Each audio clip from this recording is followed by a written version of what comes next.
어린 시절, 요즘같이 무더운 여름철이 되면 제가 살던 동네 극장에는 어김없이 남양 특집 공포 영화가 찾아왔습니다.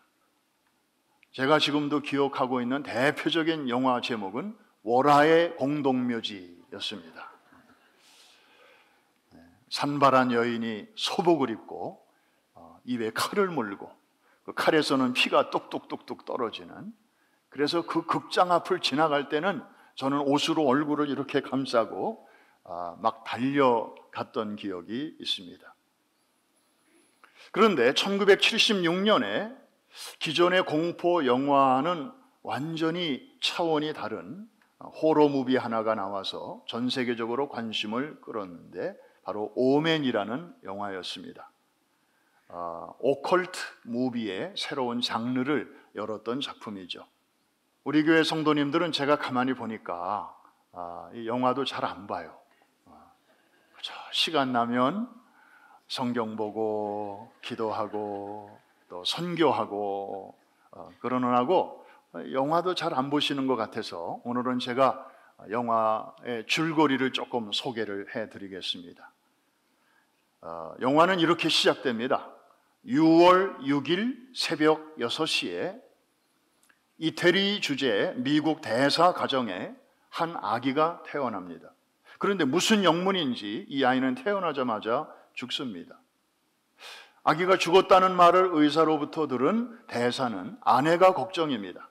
아내가 아직 이걸 모르는데 알면 혹시 아내까지도 생명이 위태롭지 않을까. 근데 이때 마침 의사가 이렇게 말합니다. 대사님, 같은 병원에서 같은 시간에 태어난 다른 아기가 하나 있습니다. 그런데 산모가 죽었습니다. 그리고 일가 친척도 없습니다. 그러니 부인에게는 비밀로 하고 이 아이를 대신 친아들로 키우시면 어떻겠습니까? 이에 대사는 오케이 하고 의사의 권유대로 아기를 데려와서 데미안이라는 이름을 지어주고 친아들로 키우죠. 아이가 성장하면서 집안에 크고 작은 이상한 일들이 일어납니다. 그리고 대사 부부는 서서히 이 아이가 예사로운 아이가 아니라고 하는 것을 알게 되죠. 그러던 어느 날 성당에 신부가 찾아와서 이 아이의 출생의 비밀에 대하여 알려줍니다. 대사님, 실은 이 아이는 사람의 아이가 아닙니다.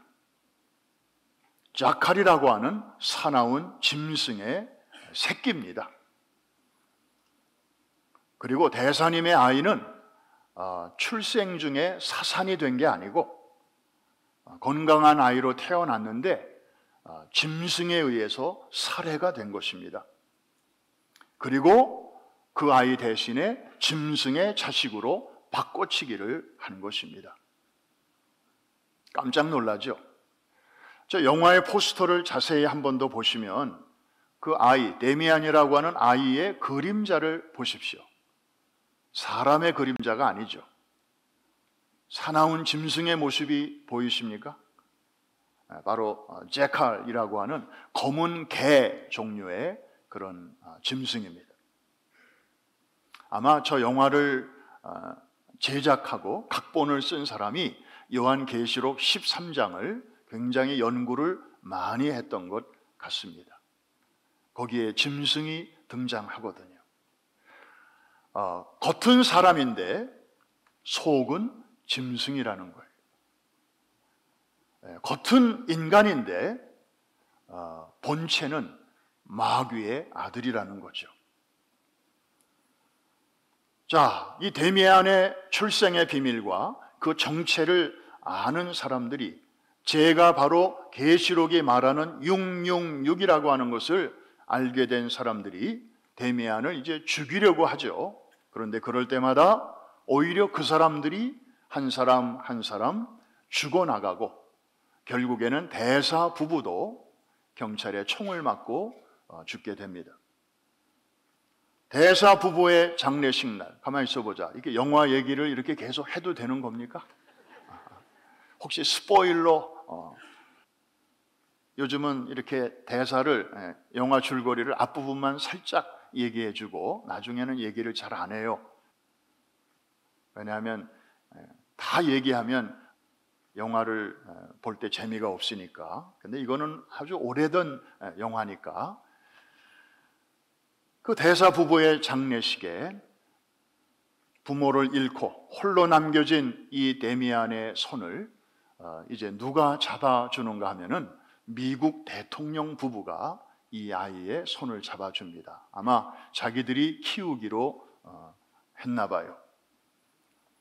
그 영화의 마지막 장면은 바로 저 장면으로 끝나게 되는데, 그 새로운 양부모 미국 대통령의 손을 잡고 이제 가던 아이가 갑자기 뒤를 딱 돌아보면서 부모 그 대사 부부의 묘가 있는 쪽을 바라보면서 저렇게 묘한 미소를 짓는 것으로 끝나고 있습니다. 여러분, 이전의 공포 영화는 조용하다가도 갑자기 무슨 꽝 하는 소리가 나거나 갑자기 해골바가지가 어디서 나타나거나 그래서 사람을 깜짝깜짝 놀라게 하는데요, 저 영화는 그런 수준이 아닙니다. 스토리 자체가 우리를 섬찟 놀라게 하고 정말 머리끝이 이렇게 서게 만드는 것입니다.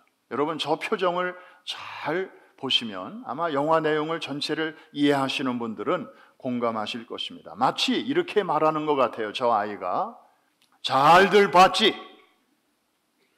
너희들이 나를 어떻게 하려고 하면 바로 적골 날 거야. 나는 이제부터 세계에서 가장 힘센 미국 대통령의 그 그늘 아래서 보호와 양육을 받게 될 거야. 그러면서 나의 때를 준비할 거야. 나중에 한번 보자고. 그때 한판 붙어보자고. 마치 그렇게 우리 모두에게 말을 하는 것 같습니다. 저는 저 마지막 장면을 보면서 문득 떠오른 귀절이 있었습니다. 요한계시록 12장 17절. 우리가 한번 지나갔던 귀절인데 한번 같이 한번 복습 삼아 읽어보겠습니다. 시작. 용이 여자에게 분노하여 돌아가서 그 여자의 남은 자손 곧 하나님의 계명을 지키며 예수의 증거를 가진 자들과 더불어 싸우려고 바다 모래 위에 서 있더라. 뭔가 임전태세를 딱 갖추고 싸울 준비를 하고 있는 그 용의 모습이죠. 하늘에서는 쫓겨났고, 그래서 땅으로 내려 쫓겨온 용이 이제 예수님한테는 패배했고 땅에 있는 교회와 성도, 즉 하나님의 백성들과 한판 싸움을 하려고 전열을 가다듬는 그런 장면이죠. 그러면서 용은 이제 영적인 존재이기 때문에 이 역사 속에서 자기의 뜻대로 행할 그런 자들을 이제 한 사람 한 사람 불러내는데, 첫 번째 짐승이 바다에서 이제 올라옵니다. 우리 지난번에 우리가 한번 공부했습니다. 이 바다에서 올라오는 이 짐승, 바로 저 오맨이 묘사하고 있는 그 짐승이에요. 그런데 모양을 보니까 머리가 7인데 뿔이 10이고 그 뿔에는 10개의 왕관이 있고 머리들마다 하나님을 모독하는 이름들이 쓰여져 있었다. 그리고 그 형상을 보니까 너무 이상했어요. 몸은 표범 같고 발은 곰 같고 머리는 사자 같은. 우리 2절 말씀 다 같이 한번 같이 보겠습니다.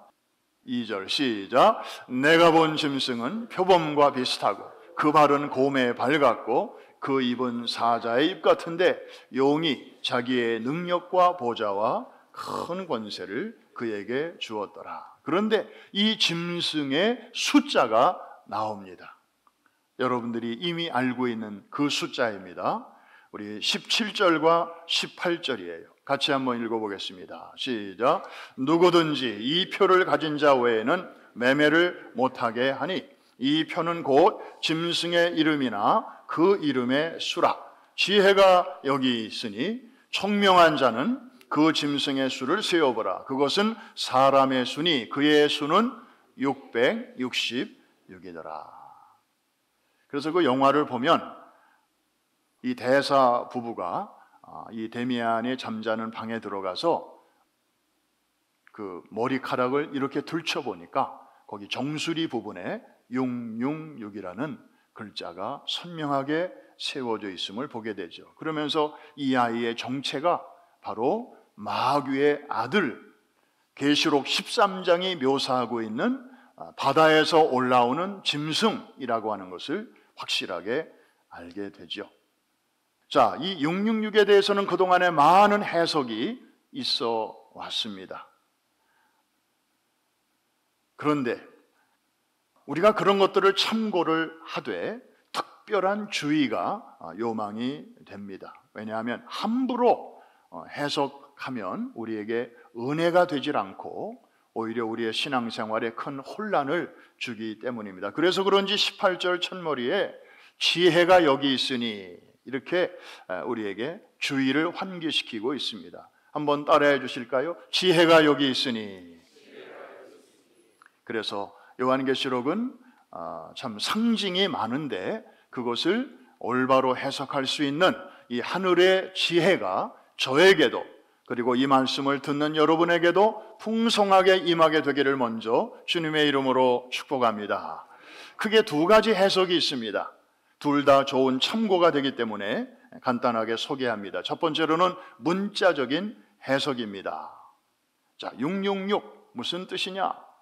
여러분 헬라어 그리고 히브리어 그리고 라틴어 이런 언어들을 보면 알파벳마다 그 음가가 있습니다. 예를 들면 A는 10, B는 7, 뭐 이런 식으로 그 숫자가 다 있는 것이죠. 예를 들면 그 네로 황제, 로마 시대의 네로 황제 있지 않습니까? 이 사람의 히브리적 표기가 네론 카이사르인데 이 이름의 그 알파벳을 숫자로 다 표시해서 더해 보니까 신기하게도 666이 나옵니다. 그리고 로마 제국의 헬라어 표기인 라테이노스 이것을 알파벳을 숫자로 다 환산해 가지고 더해 보니까 역시 666이 나옵니다. 그래서 많은 사람들은 계시록에 나오는 666은 네로 황제다. 그리고 교회를 핍박했던 로마 제국이다. 이렇게 해석을 해 왔습니다. 이들의 공통점은요. 하나님을 위로는 대적하고 그리고 아래로는 교회와 성도들을 핍박하고 옥에 가두고 고문하고 그리고 죽이는 그러한 그야말로 반성경적이고 적기독교적인 그런 일들을 일삼아온 자들이죠. 그래서 계시록을 역사적인 과거로만 해석하는 사람들은 666은 네로야, 그리고 로마 제국이야, 그리고 지금 우리 시대하고는 아무 상관이 없어, 이제 이렇게 해석하는 사람들도 생기게 된 것입니다. 그런데 과연 계시록은 그때 그 사람들만을 위한 말씀일까요? 그런 골동품일까요? 오늘과 앞으로는 전혀 아무런 의미가 없는 그런 말씀이 요한계시록인가요?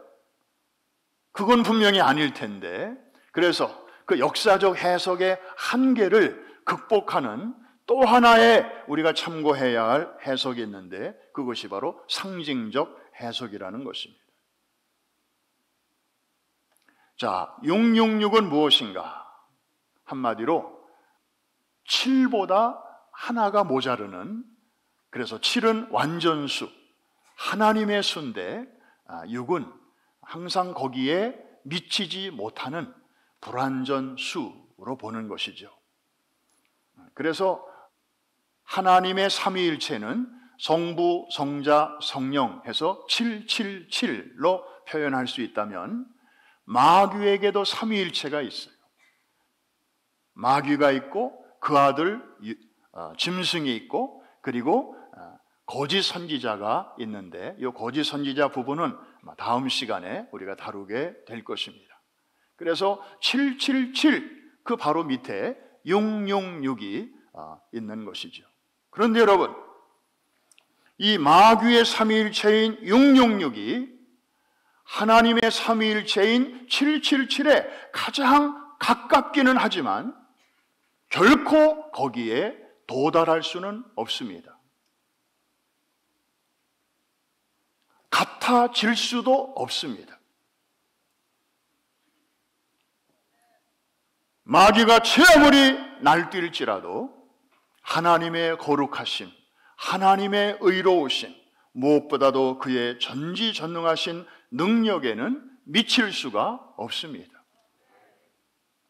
이럴 때는 아멘을 그렇게 하시면 안 되고 이제 속으로 아멘들 많이 하고 계셨잖아요. 근데 이번에는 입으로 한번 아멘 하실 때에는 정말 내가 이 땅에서 할 수 있는 마지막 아멘일지도 모른다, 이런 마음으로 한번 있는 힘을 다해서 하셔야 돼요. 다시 한번 하겠습니다. 마귀가 제 아무리 날뛸지라도 하나님의 거룩하심과 의로우심과 무엇보다도 그의 전능하신 능력에는 결코 미치지 못한다. 이렇게 해야 하나님은 신나시고 마귀는 오매나주고 하고 숨을 것이고, 그리고 여러분들의 신앙은 두려움이 사라지게 될 것이기 때문에 이해가 되시면 한 번 더 아멘.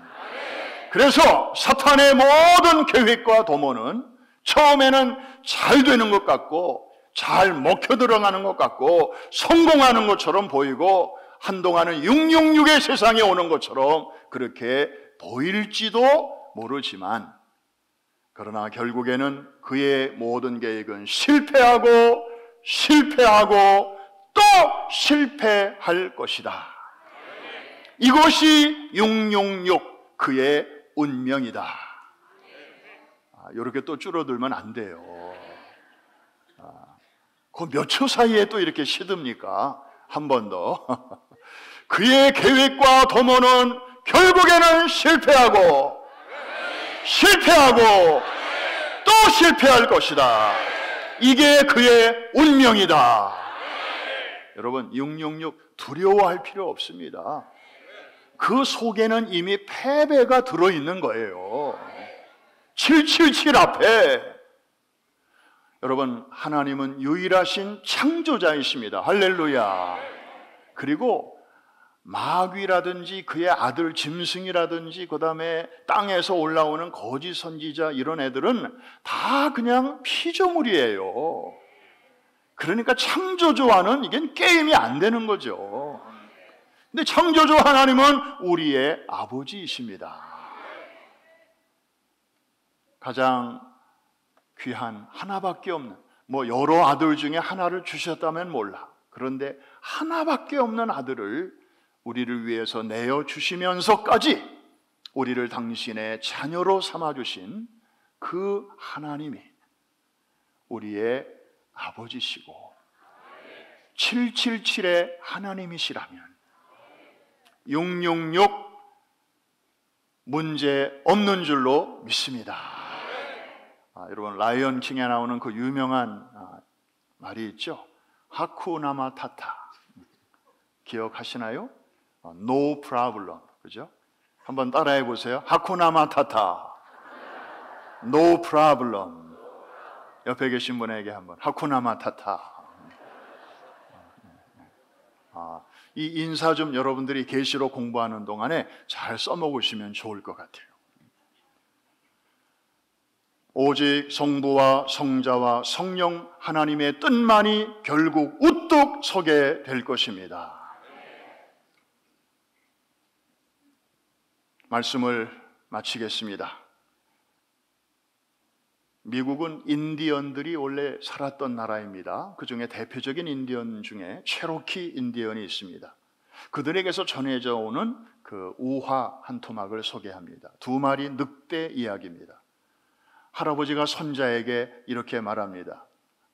얘야, 우리 모든 사람 안에는 두 마리의 늑대가 서로 싸우고 있단다.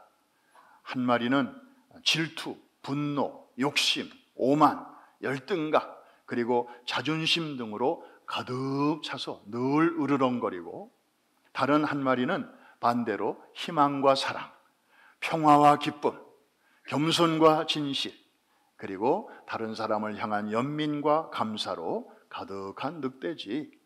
서로 이렇게 늘 싸우고 있단다. 그랬더니 손자가 물어요. 할아버지, 늘 싸우면 누가 이겨요? 애들은 그게 궁금하잖아요. 자, 할아버지가 대답을 하셨는데 그 대답을 듣기 전에 제가 여러분들에게 한번 똑같은 질문을 묻고 싶습니다. 여러분 속에도 두 마리의 늑대가 싸우고 있다면 누가 이길 것 같습니까?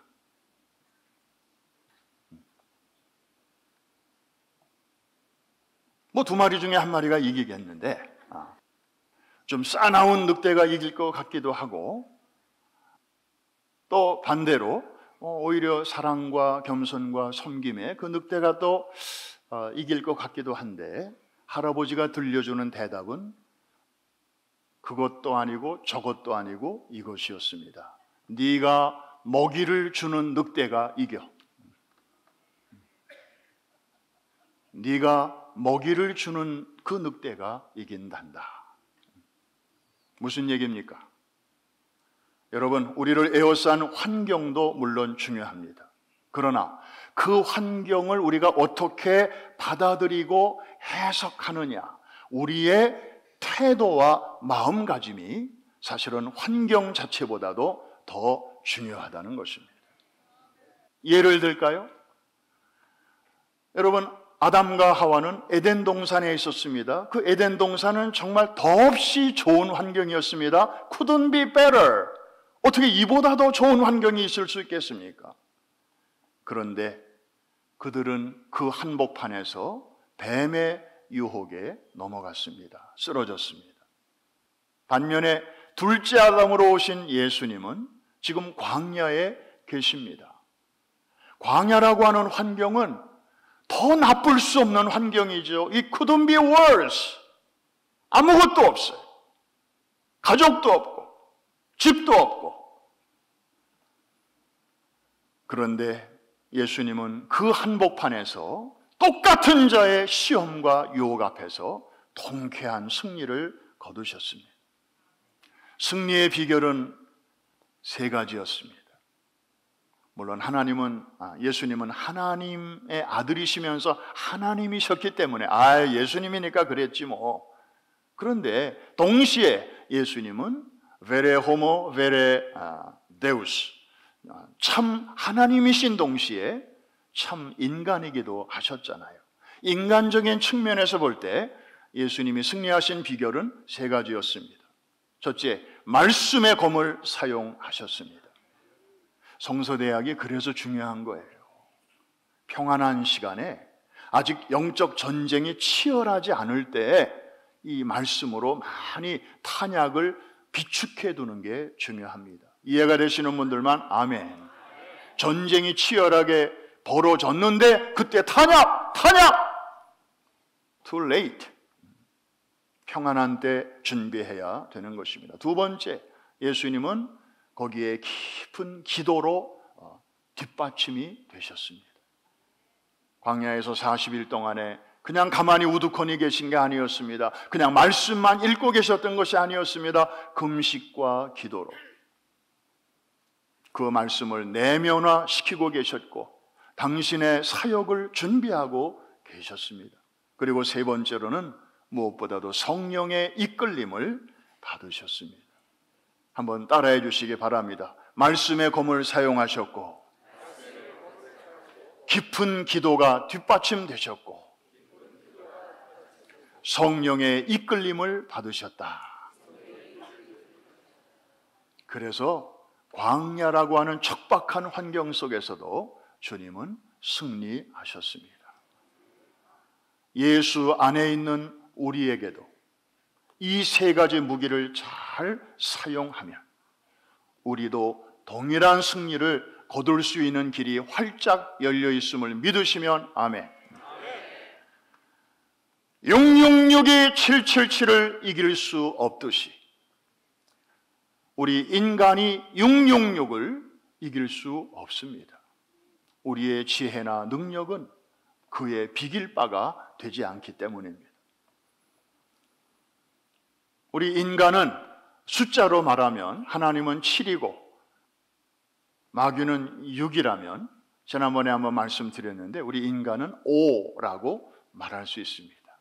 계급 중에 4스타가 대장이고 4스타보다 높은 게 5스타, 원수라고 하죠. 그리고 국군 통수권자인 대통령도 군 계급으로 따지면 5스타입니다. 최고로 높은 계급이에요.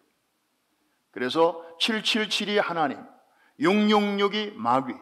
그렇다면 우리 인간의 숫자는 555라고 말할 수 있습니다. 555가 666을 이길 수가 없어요. 그러나 이길 수 있는 길이 유일하게 하나 있기는 있습니다. 555가 777에 붙으면 됩니다. 아직도 이해가 안 오시는 분들이 좀 2층에 몇 분 계셔서 제가 질문합니다. 뛰는 놈 위에 누가 있고 나는 놈 위에 누가 있고 붙어 나는 놈이 있습니다. 얘가 참 지혜로운 아이예요. 얘는 그냥 날갯짓 할 필요가 없어요. 그냥 거기 딱 붙어 있기만 하면 돼요. 그러면 뛰는 놈이 도저히 당할 재간이 없는 것이죠. 하나님께 붙어 있기를 주의 이름으로 축복합니다. 이게 이 세상을 슬기롭게 살아가는 비결 중에 비결이에요.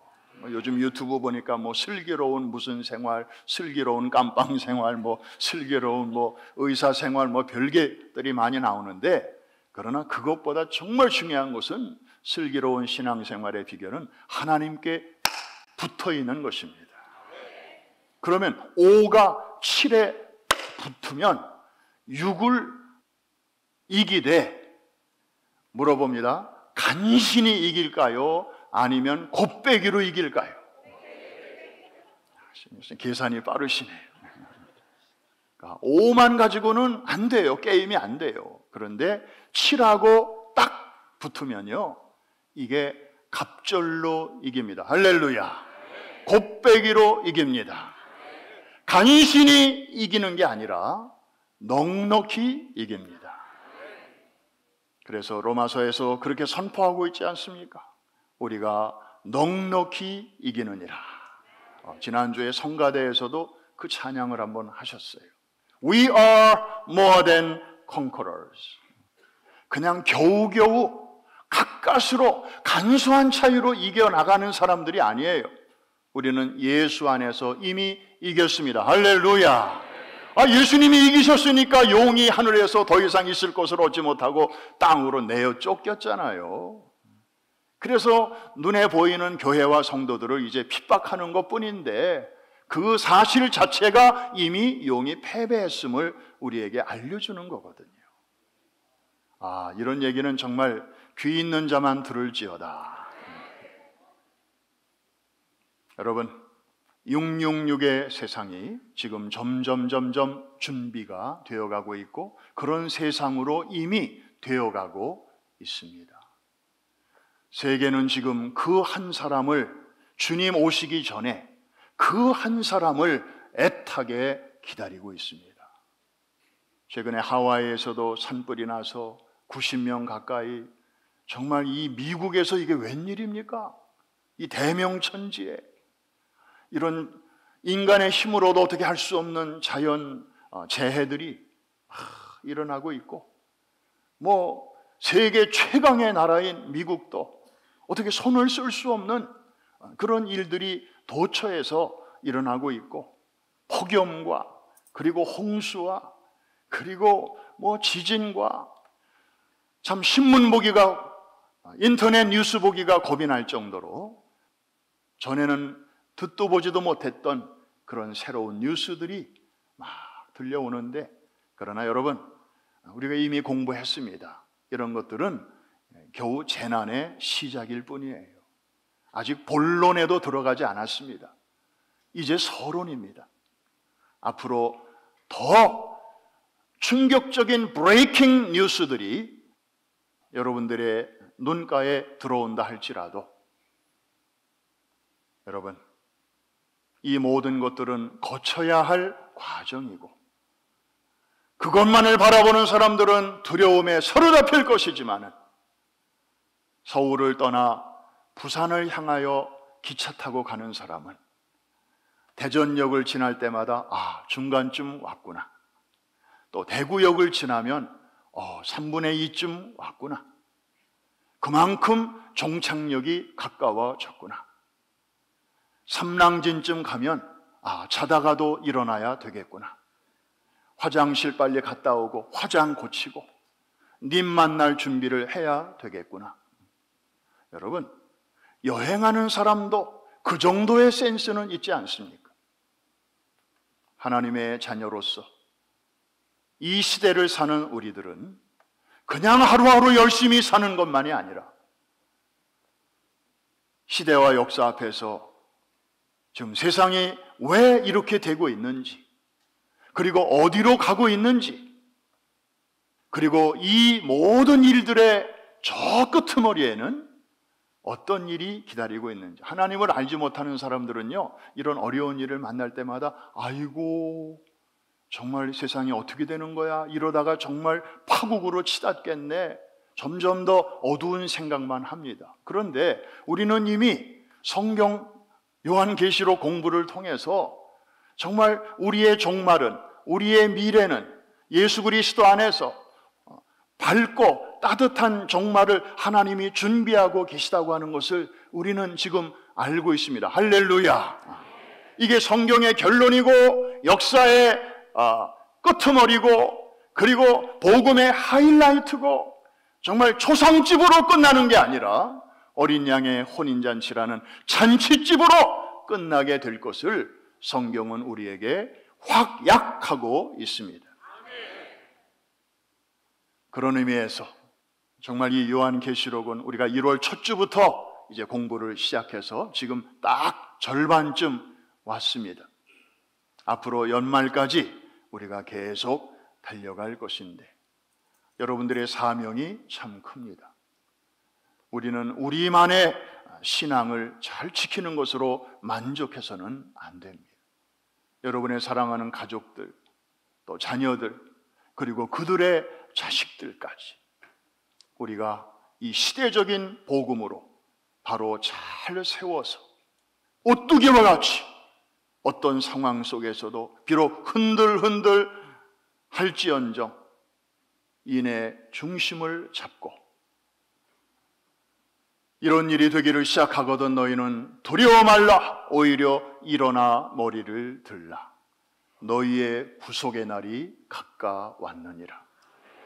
이런 믿음의 시각을 가지고 여러분도 바로 살고 주변에 있는 두려움에 사로잡힌 사람들을 위로하고 안돈시키는 그런 프라미스 항공모함의 승무원들이 되시기를 주님의 이름으로 축복합니다.